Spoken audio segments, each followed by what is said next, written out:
رمضان مبارک، رمضان مبارک، رمضان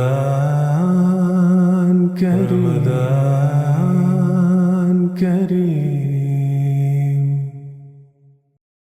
اعوذ باللہ من الشیطان الرجیم، بسم اللہ الرحمن الرحیم۔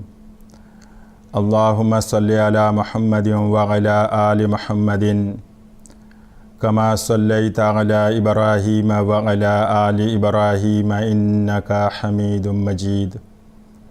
اللہم بارک علی محمد وعلی آل محمد کما بارکت علی ابراہیم وعلی آل ابراہیم انک حمید مجید۔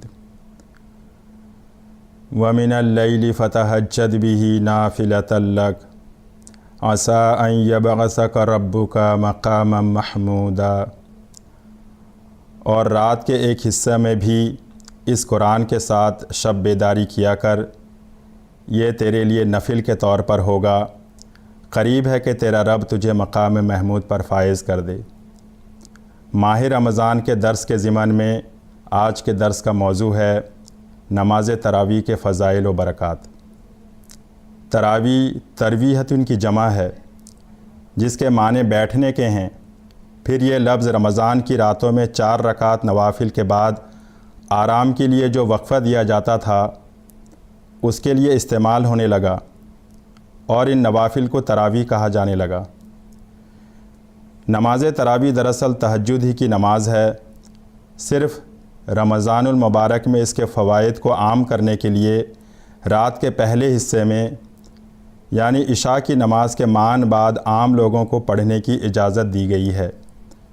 اس نماز کا زیادہ تر رواج حضرت عمر رضی اللہ تعالیٰ عنہ کے زمانے میں پڑا۔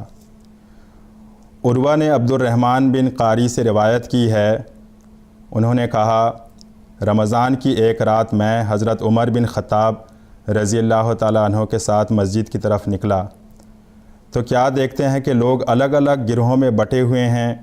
کوئی شخص اپنے طور پر اکیلے نماز پڑھ رہا ہے، اس کی اقتداء میں چند لوگ نماز پڑھ رہے ہیں۔ تو حضرت عمر رضی اللہ تعالیٰ عنہ نے فرمایا، میں سمجھتا ہوں کہ اگر ان کو ایک ہی قاری کی اقتداء میں اکٹھا کر دوں تو یہ بہتر ہوگا۔ پھر انہوں نے پختہ ارادہ کر لیا اور حضرت ابی بن کعب رضی اللہ تعالیٰ عنہ کی اقتداء میں انہیں اکٹھا کر دیا۔ پھر آپ کے ساتھ میں ایک اور رات نکلا اور لوگ اپنے قاری کی اقتداء میں نماز پڑھ رہے تھے۔ حضرت عمر رضی اللہ تعالیٰ عنہ نے فرمایا، یہ کیا ہی اچھی جدت ہے، اور رات کا وہ حصہ جس میں یہ لوگ سوئے ہوئے ہوتے ہیں اس سے افضل ہے جس میں نماز پڑھتے ہیں، یعنی رات کا پچھلا حصہ افضل ہے، اور لوگ شروع ہی رات میں تراویح پڑھ لیتے ہیں۔ بخاری کتاب صلاۃ التراویح۔ رمضان میں بھی رات کے آخری حصے میں یہ نماز ادا کرنا افضل ہے۔ تراویح کے متعلق حضرت عائشہ رضی اللہ تعالی عنہا سے مروی ہے کہ ایک رات بوقت نصف شب رسول اللہ صلی اللہ علیہ وسلم نکلے اور مسجد میں نماز پڑھی، اور آپ کی اقتداء میں کچھ مردوں نے بھی پڑھی۔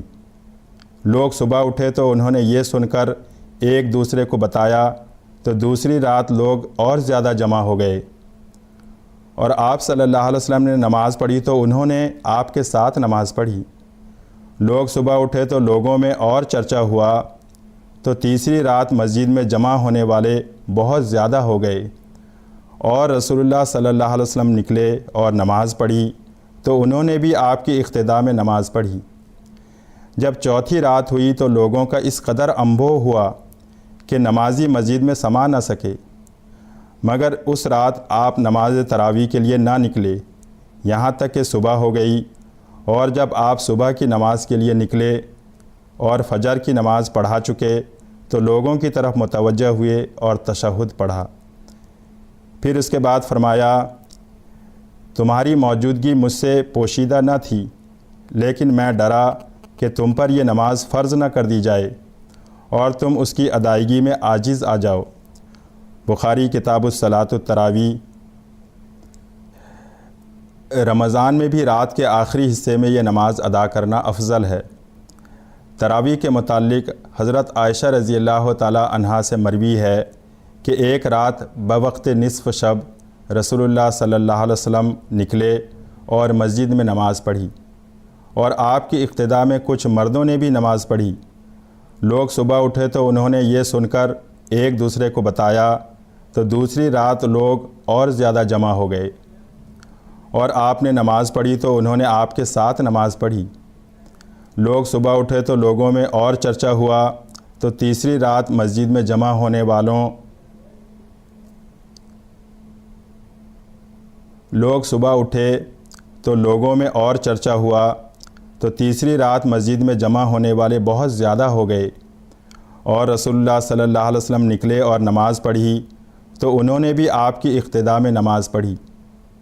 جب چوتھی رات ہوئی تو لوگوں کا اس قدر انبوہ ہوا کہ نمازی مسجد میں سما نہ سکے، مگر اس رات آپ صلی اللہ علیہ وسلم نماز تراویح کے لیے نہ نکلے، یہاں تک کہ صبح ہو گئی، اور جب آپ صبح کی نماز کے لیے نکلے اور فجر کی نماز پڑھا چکے تو لوگوں کی طرف متوجہ ہوئے اور تشہد پڑھا۔ پھر اس کے بعد فرمایا، تمہاری موجودگی مجھ سے پوشیدہ نہ تھی، لیکن میں ڈرا کہ تم پر یہ نماز فرض نہ کر دی جائے اور تم اس کی ادائیگی میں عاجز آ جاؤ۔ بخاری کتاب صلاۃ التراویح۔ حضرت عائشہ رضی اللہ تعالی عنہا سے مروی ہے کہ رمضان ہو یا غیر رمضان، رسول اللہ صلی اللہ علیہ وسلم 11 رکعت سے زیادہ نہیں پڑھتے تھے۔ 4 رکعت بڑی لمبی اور بڑی عمدگی سے، پھر 4 رکعت بڑی لمبی اور بڑی عمدگی سے پڑھتے، اس کے بعد 3 وتر پڑھتے، گویا 8 رکعت الگ اور 3 الگ۔ حضرت مسیح موعود علیہ الصلوۃ والسلام کی خدمت میں سوال ہوا کہ تراویح باجماعت قبل خفتن پڑھنی چاہیے یا پچھلی رات اکیلے؟ آپ علیہ الصلوۃ والسلام نے فرمایا، نماز تراویح کوئی جدا نماز نہیں، دراصل نماز تہجد کی 8 رکعت کو اول وقت میں پڑھنے کا نام تراویح ہے، اور یہ ہر 2 صورتیں جائز ہیں جو سوال میں بیان کی گئی ہیں۔ حضرت صلی اللہ علیہ وسلم ہر 2 طرح پڑھتے، لیکن اکثر عمل حضرت صلی اللہ علیہ وسلم کا اس پر تھا کہ آپ پچھلی رات کو گھر میں اکیلے یہ نماز پڑھتے تھے۔ ملفوظات جلد پنجم صفحہ 370۔ مزید عرض ہوا کہ جب یہ تہجد ہے تو 20 رکعت پڑھنے کی نسبت کیا ارشاد ہے، کیونکہ تہجد تو وتر 11 رکعت ہے۔ حضرت مسیح موعود علیہ الصلوۃ والسلام نے فرمایا کہ حضرت صلی اللہ علیہ وسلم کی سنت دائمی تو وہی 8 رکعت ہے، اور آپ تہجد کے وقت ہی پڑھا کرتے تھے، اور یہی افضل ہے، مگر پہلی رات میں بھی پڑھ لینا جائز ہے۔ ایک روایت میں ہے کہ آپ نے رات کے اول حصے میں اسے پڑھا، 20 رکعت بعد میں پڑھی گئی، مگر حضرت صلی اللہ علیہ وسلم کی سنت وہی تھی جو پہلے بیان ہوئی ہے۔ ملفوظات جلد پنجم صفحہ 436۔ تراویح کی رکعتوں کے بارے میں اصولاً یہ بات یاد رکھنی چاہیے کہ جماعت احمدیہ کے نزدیک خاص تعداد کی پابندی ضروری نہیں۔ اگر کوئی 8 رکعتوں کی بجائے 20 رکعتیں پڑھتا ہے تو اس پر اعتراض نہیں کرنا چاہیے۔ روایت میں آتا ہے کہ حضرت عمر رضی اللہ تعالیٰ عنہ کے زمانے میں 20 رکعت تراویح بھی پڑھائی گئی، تاکہ رکعت کی قرات جلدی جلدی ختم ہو اور ایک ہی رکعت میں لوگوں کو دیر تک نہ کھڑا ہونا پڑے، کیونکہ لمبی قرات کی وجہ سے بعض اوقات لوگ تھک جاتے ہیں۔ لیکن جہاں حضرت صلی اللہ علیہ وسلم کے دوامی عمل کا تعلق ہے، آپ اکثر 8 رکعت ہی پڑھتے تھے۔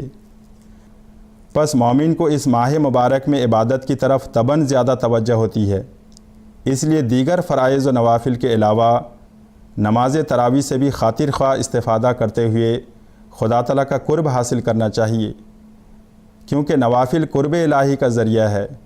جیسا کہ حضرت صلی اللہ علیہ وسلم فرماتے ہیں کہ اللہ تعالیٰ فرماتا ہے، نوافل کے ذریعے سے میرا بندہ میرے قریب ہو جاتا ہے، یہاں تک کہ میں اس سے محبت کرنے لگ جاتا ہوں، اور جب میں اس کو اپنا دوست بنا لیتا ہوں تو اس کے کان بن جاتا ہوں جن سے وہ سنتا ہے، اور اس کی آنکھیں بن جاتا ہوں جن سے وہ دیکھتا ہے، اور اس کے ہاتھ بن جاتا ہوں جن سے وہ پکڑتا ہے، اور اس کے پاؤں بن جاتا ہوں جن سے وہ چلتا ہے، یعنی میں ہی اس کا کارساز ہوتا ہوں، اور اگر وہ مجھ سے مانگتا ہے تو میں اس کو دیتا ہوں، اور اگر وہ مجھ سے پناہ چاہتا ہے تو میں اسے پناہ دیتا ہوں۔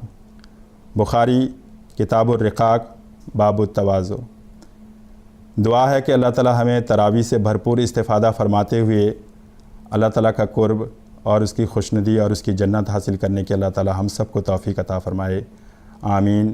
وآخر دعوانا ان الحمد للہ رب العالمین۔